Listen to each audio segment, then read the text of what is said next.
Hello and welcome back to another update in the Russo-Ukrainian war. It is your host Weeb Union, and in this one we see that the Russians have managed to advance in the Kursk region as well as to the south of Pokrovsk and in the northern flank of Korokhove. The Russian advance in the Kursk region is a small advance along the settlement of Kositsa, where the Russians are moving down in a southern direction along the river line. Here they are attempting to gain control over the forest patches west of Cherkaskovo-Pereshnaya, attempting to regain control over the settlement and the new one as well, to push down in a southern direction and connect with their pushes in the western direction towards Sucha from the northern direction. The Russians have also managed to advance in the Pokrovsk section of the front line, where they've managed to advance all the way to the southwest of the city. The Russians have managed to advance into Svirove, where we see the first geolocated footage from inside the settlements, but there's already been fighting in the western outskirts of it. Now it is expanding to both sides of the reservoir. The Russians are fighting into Svirove to gain control of the fortified positions in the area and the settlement itself. The Russians are also pushing towards both Udashne and Kotlina at the same time along the railway, gaining control over the railway here and the fortified position alongside it. This allows the Russians to significantly improve their positions west of Pokrovsk, start the Battle of Udashne and Kotlina, which would lead to the Russians having control over the only two settlements in a wide area along the highway and railway towards Zaporizhia from Pokrovsk. It will also allow the Russians to start fighting over the fortified positions west of Pokrovsk and begin another flank, another front to the Pokrovsk battle over the siege of the city.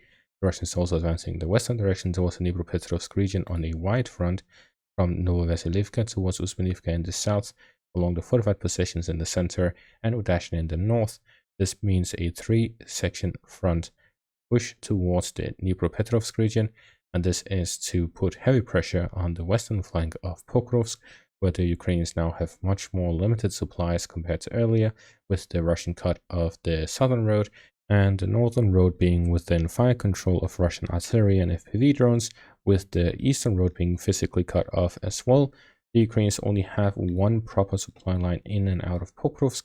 This limits the capabilities of the Ukrainians to launch large-scale assaults or defensive operations in this section of the front line, and gives a significant advantage to the Russians, who now have Selidove, Korokhove, and Novohorodivka in the direction of Pokrovsk, which you can use to supply.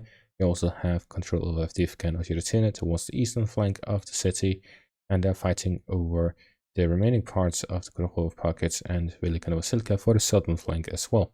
The Russians have also managed to advance to the south, where they've managed to advance further within Yasenova, getting control of the eastern and central parts of the village, and at the same time flanking the village from the northern direction. The Russians are here continuing offensive operations along the highway between Pokrovsk and Korokhove to reach Andreevka from the northern direction. The Russians have made two pushes in the eastern direction, but have managed to reach the fortified positions outside of Andreevka in the eastern direction, and are fighting along the western flank of Slovenka and Petropavlivka following the capture of both villages, as the fighting continues over the highway north of Andreevka. With this, the battle over Andreevka has begun, with the Russian attack on the fortified positions outside of the town. The Russians continue offensive operations in the Pokrovsk section of the front line to gain control over the southern parts of the region, as well as Pokrovsk, while they also continue offensive operations in the Kursk region to regain full control over the region.